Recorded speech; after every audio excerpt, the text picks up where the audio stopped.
자, 앞뒤 좌우 인사하겠습니다. 예수님 믿고 구원받으세요. 예수님 믿고 구원받으세요. 네. 저는 믿는데요. 네. 여기 보니까 새로 오신 분들은 아무도 없는 것 같고, 네, 다 믿고 계신 분인 것 같습니다. 우리가 전도할 때 이렇게 보통 많이 하죠. 예수님 믿고 구원받으세요. 아니면 예수님 믿고 천국 갑시다. 뭐 이렇게 전도를 하죠. 뭐 예수 천국 불신 지옥 이 말도 이제 많이 하죠. 세상 사람들도 많이 알지 않습니까? 자, 그러면 제가 물어보겠습니다. 자, 예수님을 믿어야 구원을 받습니다 라는 이 문장이 복음입니까? 예수님을 믿으면 구원받는다. 자, 이 문장이 복음입니까? 자, 오늘 본문에 한해서 말한다면 아닙니다. 아니, 예수님을 믿으면 구원받는다는 게 복음이 아니라니. 저 목사 이단인가? 네, 제가 오늘 본문에 한해서라 그랬죠. 네, 한번 오늘 본문을 쭉 보시면 이해가 될 겁니다. 오늘 본문이 성경에서 복음에 대해서 가장 명쾌하게 진술하고 있는 부분입니다.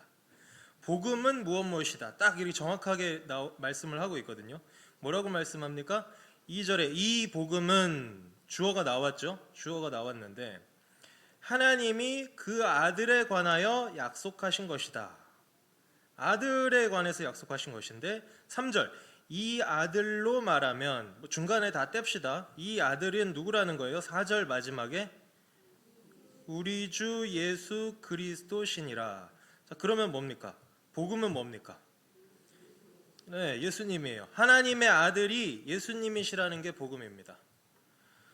복음은 예수 그리스도 그분 자체죠.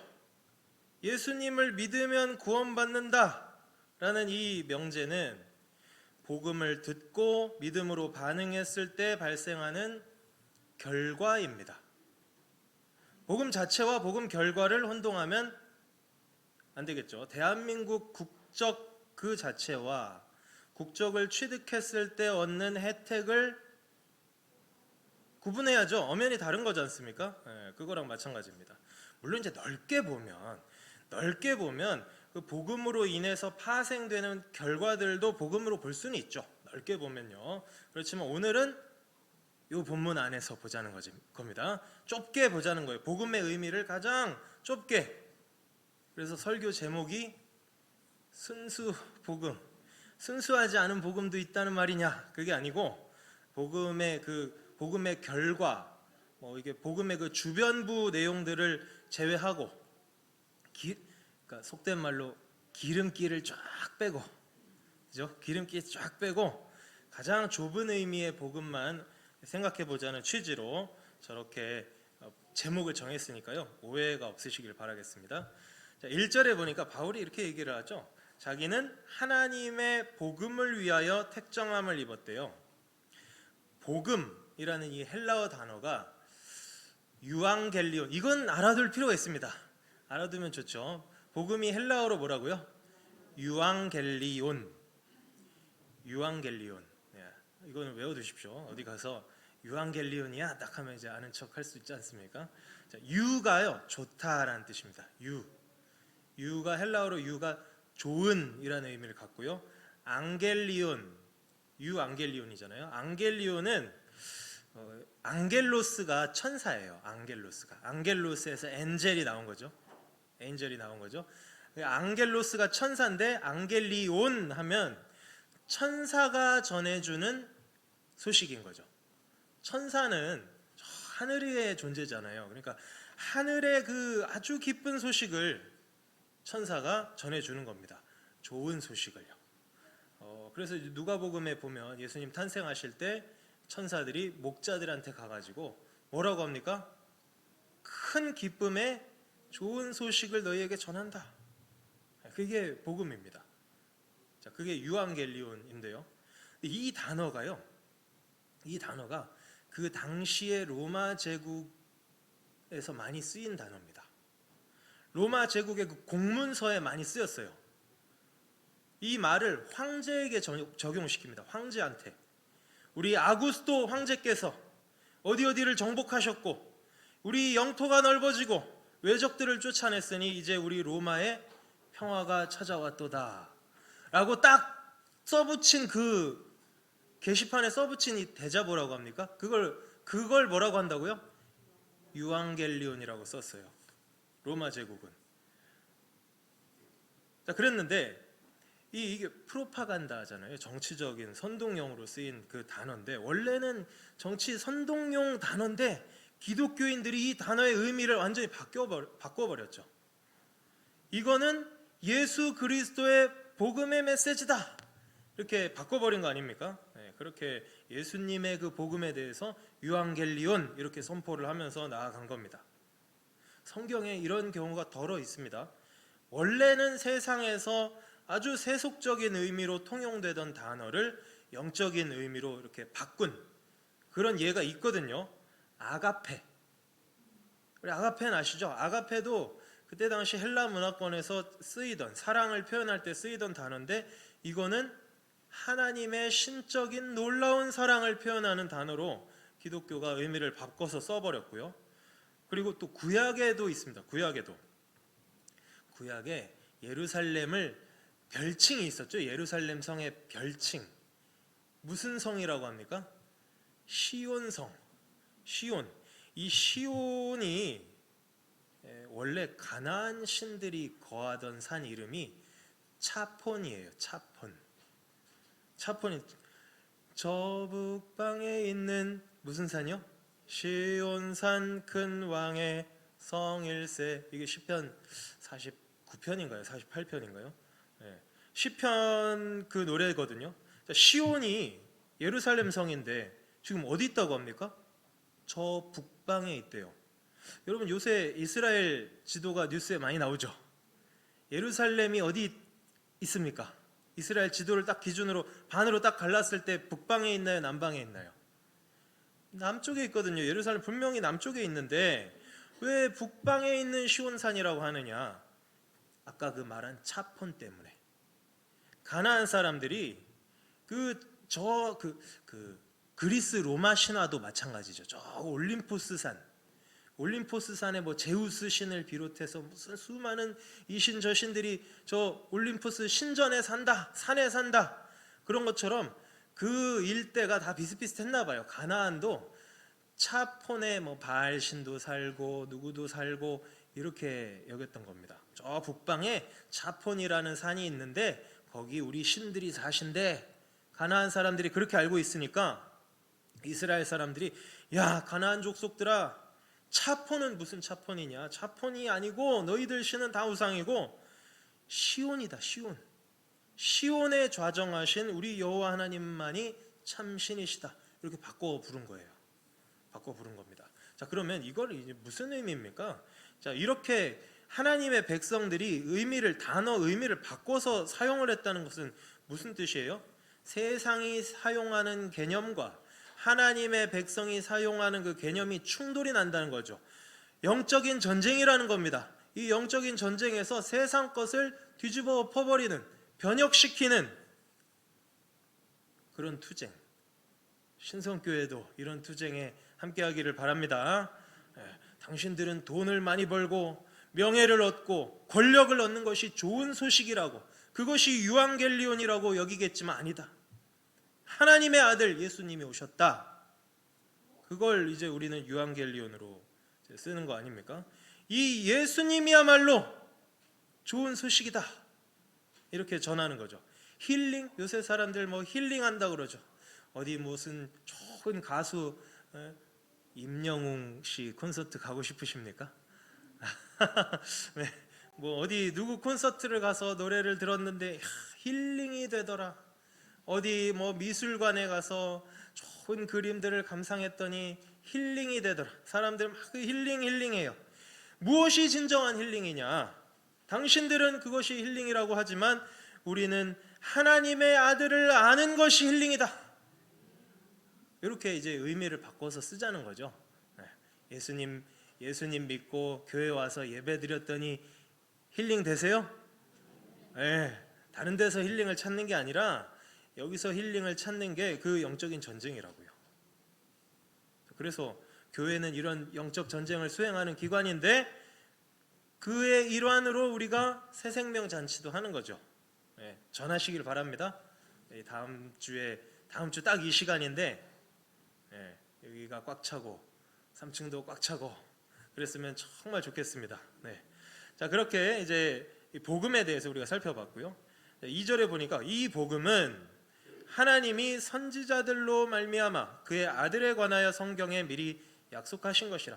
아들의 복음이죠. 9절에도 보면요, 내가 그의 아들의 복음 안에서 이렇게 얘기를 합니다. 아들의 복음이에요. 아들의 복음. 자, 그런데 성경에 약속을 하셨다고 하는데요, 여기 성경은 이제 구약 성경이죠. 구약 성경. 신약은 지금 이때 당시에는 쓰여지고 있는 상태니까요. 예수님도 제자들한테 이렇게 말씀하시잖아요. 내가 너희와 함께 있을 때 너희에게 말한 바 곧 모세의 율법과 선지자의 글과 시편에 나를 가리켜 기록된 모든 것이 이루어져야 하리라. 모세의 율법, 선지자의 글, 시편, 이 세 가지죠. 유대인들은 구약 성경을 이렇게 3분했거든요. 우리는 모세오경, 역사서, 시가서, 예언서, 이렇게 우리 성경은 이제 4등분으로 이제 구분을 하는데 유대인들은 3분을 했거든요. 그래서 예수님이 구약 성경에 나를 가리켜 기록된 모든 것이 지금 성취되는 순간이다, 이렇게 가르치고 계시는 겁니다. 그러니까 구약 성경도 복음이에요. 하나님의 아들 예수님의 이야기입니다. 여러 인물들과 사건들이 나오지만 그 모든 내용들이 누구를 가리키고 있습니까? 예수 그리스도를 가리키고 있어요. 물론 아까 말한 그 복음의 결과들 있잖아요. 복음을 믿었을 때 나타나는 그 결과들도 포함하고 있어요. 그건 사실입니다. 예수님을 이게 믿음으로 구원받는다라는 그 원리도 나오죠. 아브라함이 하나님을 믿음에 이를 의로 여기셨다. 창세기 15장 6절도 있고, 또 기생 라합이 어땠습니까? 기생 라합이 믿음으로 구원을 받잖아요. 나는 하나님의 백성이 되겠다. 그것을 딱 선포를 하고 구원을 받지 않습니까? 그런 복음의 결과들, 복음을 믿었을 때 나타나는 결과들도 이제 성경에 있다고요. 분명히 있지만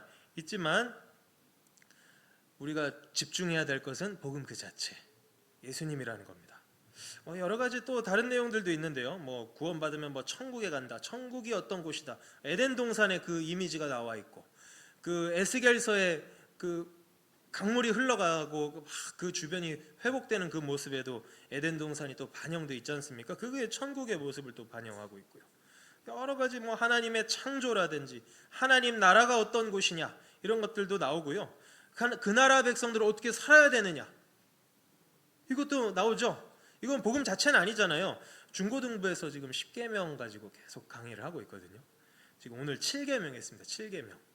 간음하지 말라, 남자와 여자에 대해서, 타락한 그 성에 대해서, 그걸 오늘 학생들하고 나눴는데, 오늘 공교롭게도 오전 예배도 비슷한 주제더라고요. 그렇죠? 남자와 여자의 그 우리의 그 본분을 잘 지킵시다, 이렇게 인사도 했는데요.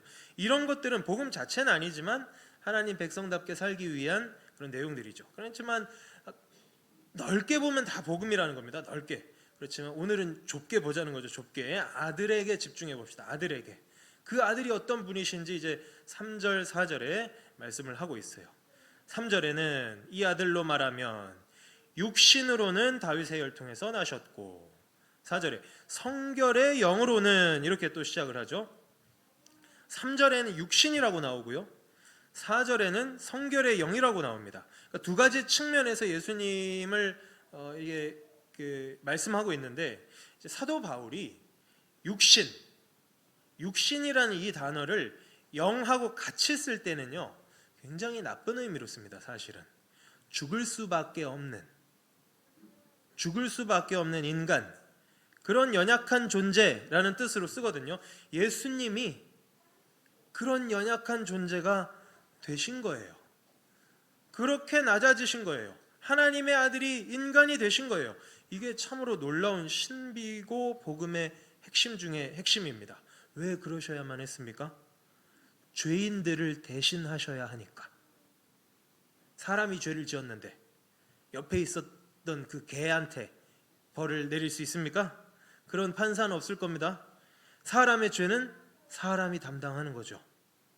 그래서 예수님이 사람이 되신 겁니다. 성탄절이 불과 한 달도 남지 않았는데요. 대형마트 뭐 이런데 다 성탄절 장식 다 해놨더라고요. 다 마트 같은 데 보면 장식들이 다 돼 있죠. 예수님 없는 장식이잖아요. 예수님이 없고 웬 할아버지가, 그죠? 사슴 한 마리랑 같이 놀고 있잖아요. 항상 그런 장식이. 미국도 똑같더라고요. 미국도요. 제가 막 개탄스러워가지고, 야, 미국 뭐 청교도들이 복음으로 세운 나라라고 하고 그러는데 예수님 없는 크리스마스다. 정말 그렇더라고요. 예수님이 없어요. 장식은 화려하게 해놨는데 예수님이 없습니다. 천사는 좀 있더라고요. 천사는 좀 보이는데 진짜 주인공이 없어요. 할로윈 데이 때는 호박 귀신 장식은 그렇게 해놓더니만 성탄절에는 예수님 장식이 없는, 크리스마스란 이름도 안 쓰죠. 아십니까? 크리스마스란 이름도 안 써요. 그걸 꺼려해요. 이거 종교적인 단어라고. 그냥 홀리데이 기간이야, 성탄절 기간이야, 크리스마스 기간이야 라고 하지 않습니다. 미국 사람들 홀리데이 기간이라고 합니다. 참 세상이 이렇게 돼버렸습니다. 이렇게 돼버린 세상 가운데 우리가 예수님의 성육신 꼭 기억해야 되겠죠. 그 의미를 묵상하는 이 한 달이 되시길 바라겠습니다. 성탄절까지요. 자, 인간으로 오셨어요. 육신으로 오셨는데 다윗의 혈통에서 나셨답니다. 성경에 예수님을 다윗의 자손이라고 하죠. 다윗은 하나님의 마음에 합한 그 왕이었지 않습니까? 하나님께서 그와 언약을 맺으시기를, 네 왕위가 영원할 것이다, 이렇게 언약을 맺으셨어요. 하나님은 사람들과 언약을 맺으시죠. 아담 노아하고도 이제 언약을 맺으시고, 아브라함, 모세를 포함한 이스라엘 전체하고도 이제 언약을 맺으시고, 그리고 다윗과 하셨는데, 다윗 이후에는 구약에는요, 새 언약을 이제 내가 맺으리라 이런 표현은 있는데 누구와 실제적으로 언약을 맺지는 않으십니다. 그러니까 마지막 언약은 누구랑 맺으신 거예요? 다윗이랑 맺으신 겁니다. 구약에서는 최종적인 언약이 다윗 언약입니다. 그런데 이게 그 앞에 있었던 언약들하고 별개의 언약이냐? 아니거든요. 그 앞에 언약들을 다 집대성해 놓은 게 누구 언약이다? 다윗 언약입니다.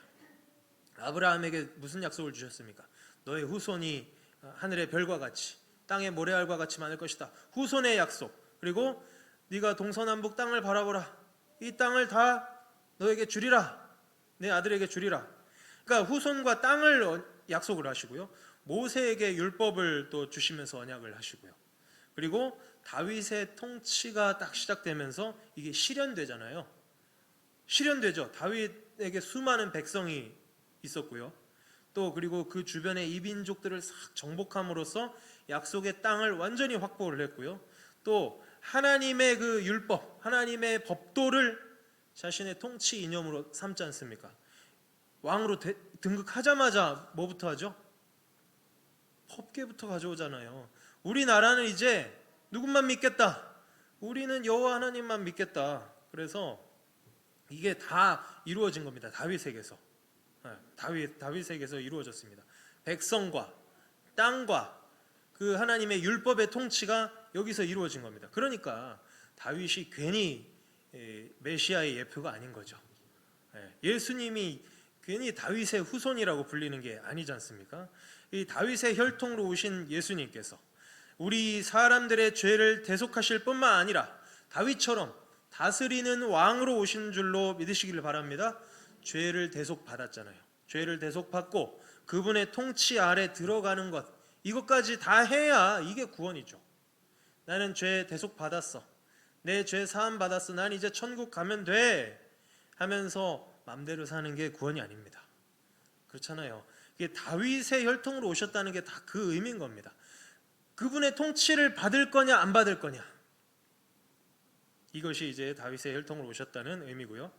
4절에는 성결의 영으로는 죽은 자 가운데서 부활하셔서 능력으로 하나님의 아들로 인정되셨으니 라고 하고 있습니다.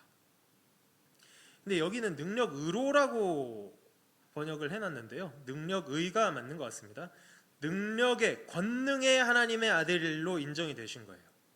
그러니까 영적으로 봤을 때는 하나님의 아들로 인정이 되셨다는 겁니다.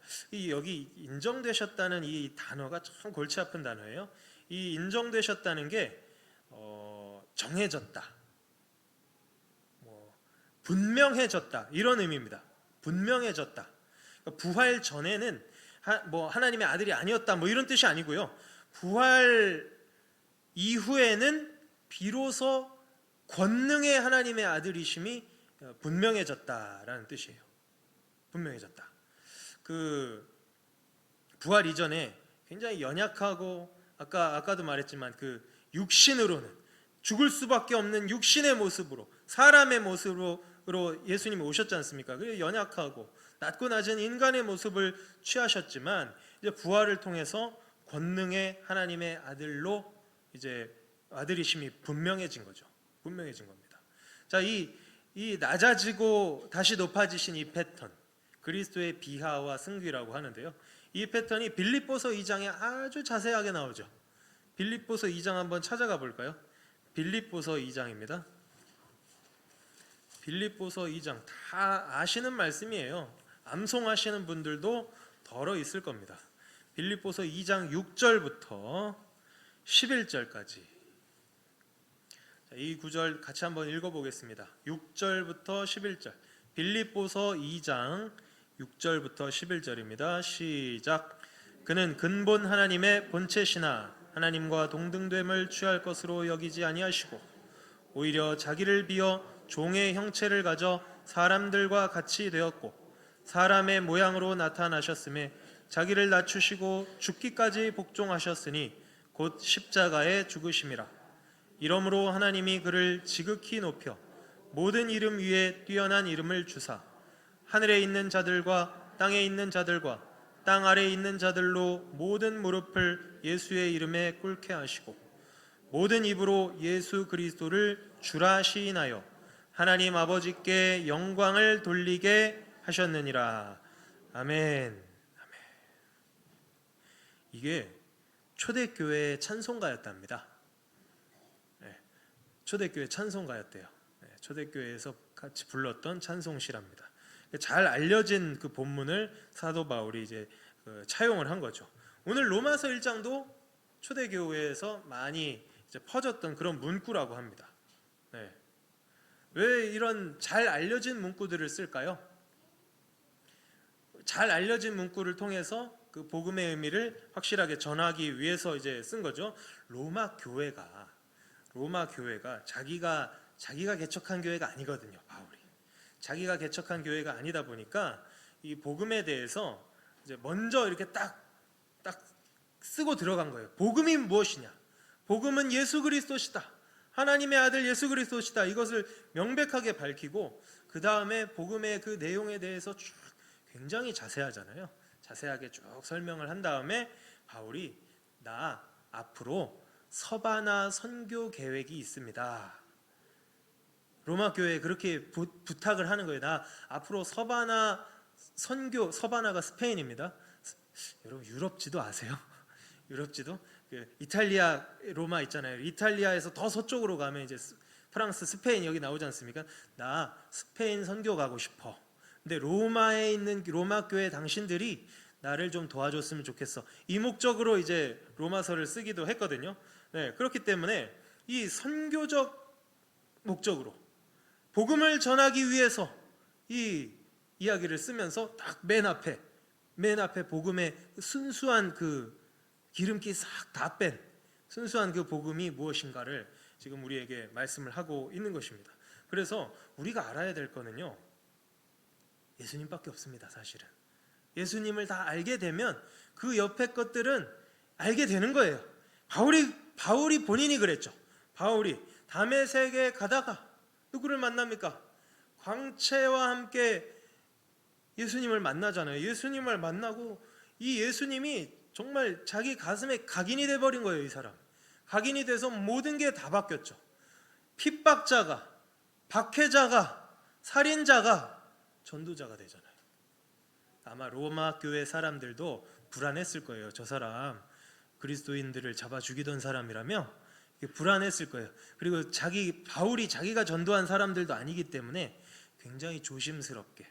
고린도 전후서 읽어보셨습니까? 고린도 전후서 같은 데는 막 혼내거든요. 고린도 교인들아, 니네가 뭐 어린 아이와 같구나 하면서 막 굉장히 혼내고요. 갈라디아 교회도 자기가 개척했기 때문에 너희가 다른 복음을 따르는 것을 내가 굉장히 이상하게 여긴다면서 막 혼내요. 근데 로마 교회는 이제 좀 조심스러운 거죠. 확실히 조심스럽게 복음에 대해서 아주 질서정연하게 이제 우리에게 가르쳐주고 있는 것입니다. 그래서 우리가 알 것은 무엇뿐이다? 예수님뿐이다. 예수님뿐이다. 빌립보서 3장 8절에도 내 주 그리스도 예수를 아는 지식이 가장 고상하다. 사도 바울이 그렇게 얘기를 하거든요. 이 말씀을 기억하고 순수한 복음을 마음에 새기시길 바라겠습니다. 예수님을 내가 알고 싶은 마음이 있어야죠. 나는 예수님만 알고 싶다. 다른 것은 나에게 다 해가 되고 다른 것은 다 배설물이다. 이 정도 마음을 가져야 하나님 기뻐하시지 않겠습니까? 기존의 모든 지식과 통념이 송두리째 바뀌어야 됩니다. 나는 앞으로 예수님만 알겠다. 오직 성령이 너희에게 임하시면 너희가 권능을 받고 예루살렘과 사마리아와 온 유대와 땅끝까지 이르러 내 증인이 되리라. 이 말씀이 무슨 뜻이겠어요? 성령을 어떻게 받아요? 예수님을 마음에 새길 때 받는 겁니다. 예수님을 마음에 새길 때 받는 거예요. 성령을. 우리 안에 계신 성령님께서 이제 성령님이 오셨죠. 우리 안에 성령님이 내주하 하고 계시기 때문에 내가 하나님의 그 아들을 더 알고 싶습니다 라고 마음에 결단할 때 우리 안에 계신 성령님이 기뻐하시는 거죠. 성령님께서 전하게 하실 줄로 믿습니다. 깨닫게 하여 주시고 정말 예수님의 증인이 되도록 역사해 주시리라 믿습니다. 오늘 다음 주가 새생명 잔치라서 제가 이 본문을 또 특별히 이렇게 묵상하기를 원했습니다. 우리 마음의 중심에 그리스도를 새기시고 그리스도를 새기면요 성령님이 다 도와주신다니까요. 성령님이 도와주셔서 우리가 전도하게 되고 우리의 가족들 있잖아요. 가족들, 우리 교회 다니다가 안 나오는 우리 자식들, 우리 친척들, 친구, 직장 동료들에게 복음을 전할 수 있는 그런 귀한 신성교회 지체들이 다 되시기를 주님의 이름으로 축원드리겠습니다. 잠깐 기도합시다. 하나님 감사합니다. 오늘도 귀한 말씀 주시니 아버지 하나님, 우리가 그 말씀을 마음에 새기게 하여 주옵소서. 아버지 하나님, 여러 가지 차원들이 있지만 오늘 특별히 정말 복음의 가장 핵심되는 내용, 하나님의 아들이 예수 그리스도시라는 그 사실을 우리가 또 묵상해 보았습니다. 다 아는 내용이지만 다시 한번 마음에 새기게 하여 주시고 예수님을 더 알고자 하는 그 열망이 불타오르게 하여 주시옵소서. 예수님의 이름으로 기도하옵나이다.